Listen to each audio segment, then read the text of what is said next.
یہ روایت چل رہی تھی، لیکن 1800 میں سن 1800 میں نوابین نے یعنی قزلباش فیملی نے اس کو باقاعدہ ایک سوگواران کی حیثیت سے امام مظلوم کو نذرانہ عقیدت پیش کرنے کے لیے مجالس کا سلسلہ شروع کیا۔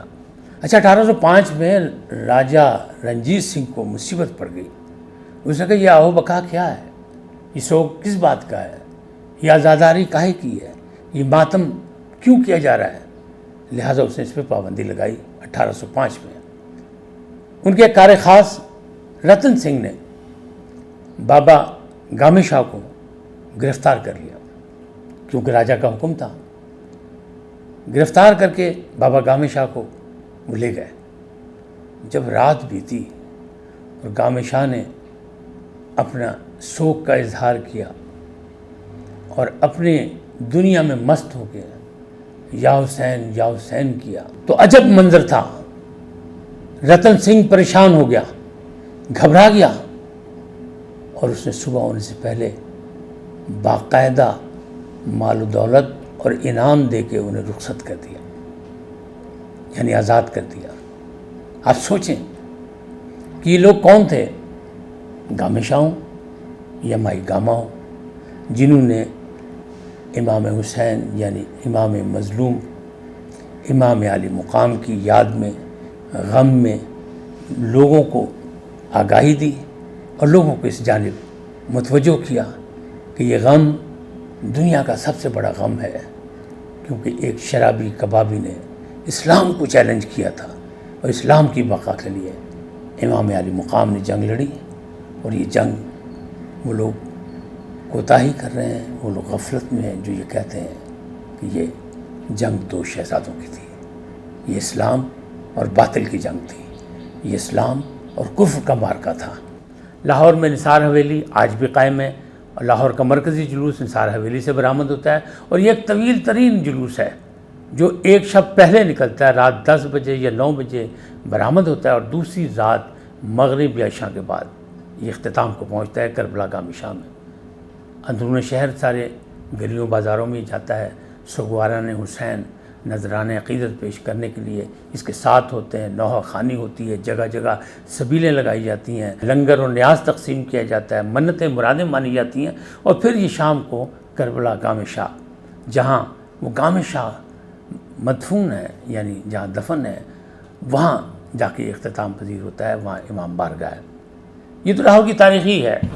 یہاں بہت سے جلوس ابھی بھی سینکڑوں جلوس بلکہ ہزاروں جلوس برآمد ہوتے ہیں مختلف محرم الحرام میں، شہر محرم الحرام کے دوران، لیکن جو مرکزی جلوس ہیں وہ نثار حویلی سے ہوتا ہے۔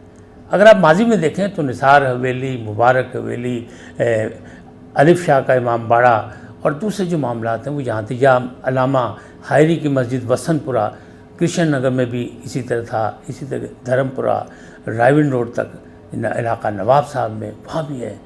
تو اب تو یہ پورے علاقے میں نہیں بلکہ آج ہم بات کرتے ہیں رواداری کی اور برداشت کی اور صبر کی، تو امام مظلوم نے جابر حکمران کے سامنے، یزید جو حکمران وقت تھا اس کے سامنے کھڑے ہو کے اس کو للکار کر یہ ثابت کیا کہ تو غلط ہے، تو فاسق ہے، تیری بیعت نہیں ہو سکتی۔ لیکن یہ بھی غلط فہمی ہے کسی کی کہ اگر وہ فاسق نہ ہوتا تو حضور کے نواسے امام حسین علیہ السلام بیعت کر لیتے۔ بیعت تو ہوتی نہیں۔ بیعت کس کی ہوتی ہے؟ بیعت تو معصوموں کی ہوتی ہے، بیعت تو انبیاء کی ہوتی تھی۔ ایسے تو کسی کے بھی نہیں کہ اگر وہ فاسق نہ ہوتا تو بیعت کر لیتے، اس لیے کہ یہ نواسے رسول تھے، یہ اہل بیت سے تعلق رکھتے تھے، یہ خاندان نبوت کے چاند تھے، تو یہ کیسے کسی کے سامنے جھک سکتا، کسی کے ہاتھ پہ ہاتھ رکھ کے بیعت کر سکتا تھا؟ تو بیعت تو ناممکن تھی۔ اب یزید کر کیا رہا تھا؟ جدید اسلامی روایات کو ختم کر رہا تھا، کلمہ حق اور روایات اسلامی کو بدلنے کا پورا اس کا پروگرام تھا، اور وہ چاہتا تھا کہ اہل بیت جو ہے، امام حسین اور ان کا خاندان جو ہے، اس کو ختم کر دیا جائے۔ لیکن کیا ہوا؟ 1300 سال سے زیادہ وقت گزر چکا ہے، کیا ختم ہو گیا؟ آج محرم کا چاند نکلتے ہی فضا سوگوار ہو جاتی ہے نواسے رسول اور ان کے رفقا کی شہادت کے حوالے سے، اور ہر جگہ سے ہر طرف سے آواز آتی ہے یا حسین یا حسین یا حسین۔ آپ کس انداز میں ان دنوں کو مناتے ہیں یہ آپ کی اپنی مرضی ہے، اس لیے کہ یہ آپ کے ایمان کا حصہ ہے۔ میں نہیں مانتا کہ امام حسین صرف شیعہ حضرات کے ہیں، سنی، وہابی، دیوبندی سب اس دن کو اپنے اپنے انداز میں اپناتے ہیں۔ جو اختلاف ہے وہ انداز پر ہے، ان کی شخصیت پہ کسی کو اختلاف نہیں ہے۔ کیوں کہ جس خاندان سے ان کا تعلق ہے، نواز رسول ہیں، جنت کے سردار ہیں، تو بھلا ان کا مقابلہ کیا ہو سکتا ہے؟ فاسق سے تو مقابلہ کوئی کر ہی نہیں سکتا، اور جو کرے گا وہ گمراہی کی جانب ہوگا۔ اب اگر انہی ساری چیزوں کو ہم دیکھیں تو آج بھی لاہور کی تاریخ میں اندرون شہر جو رواداری، جو برداشت، جو صبر نظر آتا ہے، تو اگر کسی کو دیکھنا ہے تو اندرون شہر موچی دروازہ لاہور آ کے دیکھے کہ یہاں نہ کوئی شیعہ ہے، نہ کوئی سنی ہے، نہ کوئی وہابی ہے، نہ کوئی دیوبندی ہے۔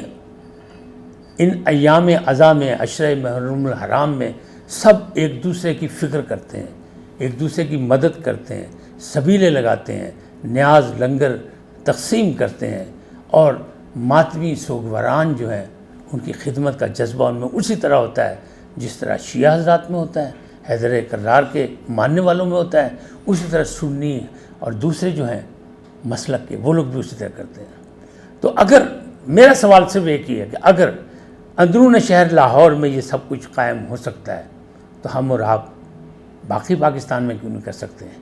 اس لیے کہ اگر آپ نوٹ کریں تو پاکستان بنا سب کے لیے، اور حضرت قائد اعظم محمد علی جناح نے کہا تھا کہ پاکستان بن گیا، پاکستان پاکستانیوں کا ہے، اس میں فقہ یا مسلک کی بات نہیں ہے، ہندو یا سکھ کی بات نہیں ہے، آزاد مملکت ہے، سب کو آزادی سے اپنی مذہبی روایات کے مطابق اپنا عمل کرنے کی اجازت ہوگی۔ آپ لوگ اس ملک پاکستان میں اپنی اپنی عبادت گاہوں، مسجدوں یا مندروں میں جانے کے لیے قائد اعظم نے کہا۔ اب دوسری جانب دیکھیں، آقائے دو جہاں رحمت للعالمین انہوں نے کیا کہا؟ انہوں نے ہمیشہ روکا کہ تم کسی کے جھوٹے خدا کو کچھ نہ کہو، ورنہ وہ تمہارے سچے خدا کو بہت کچھ کہے گا۔ کیا مقصد تھا؟ صرف خدا کی لڑائی نہیں تھی، مسلک و مذہب کی بات بھی تھی کہ اگر تم کرے دو گے، تم لوگوں پہ تنقید کرو گے تو لوگ تم پہ بھی تنقید کریں گے، تم اللہ کی رسی کو مضبوطی سے تھام لو۔ اور پھر دیکھو، اور پھر قرآن مجید کو دیکھیں تو آپ وہاں سے پتہ لگے گا، بسم اللہ الرحمن الرحیم، والعصر ان الانسان لفی خسر الا الذین آمنوا وعملوا الصالحات وتواصوا بالحق وتواصوا بالصبر۔ یعنی انسان خسارے میں ہے تو ہم اور آپ فائدہ کیوں ڈھونڈ رہے ہیں؟ لیکن وہ لوگ جنہوں حق کا ساتھ دیا، جنہوں صبر کیا، جو ثابت قدم رہے، ان کے لیے خسارہ نہیں، ان کے لیے فلاح ہی فلاح ہے۔ یہ سب چیزیں ہمارے سامنے موجود ہیں، پھر کس بات کا لڑائی، کس بات کی جھگڑا، کس بات کا؟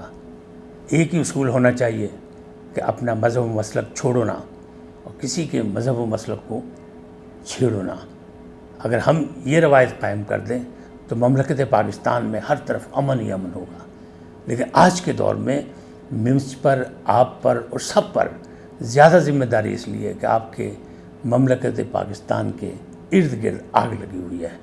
بھارت میں مختلف ریاستیں جو ہیں وہ اپنی علیحدگی کی تحریکیں چلا رہی ہیں، بھارتی حکمران کشمیریوں پر ظلم کر رہے ہیں، اور افغانستان میں جو آگ لگی ہے وہ بھی آپ کے سامنے ہے کہ ایسا لگ رہا ہے کہ اللہ نہ کرے کہ وہ خانہ جنگی کی طرف چلا جائے۔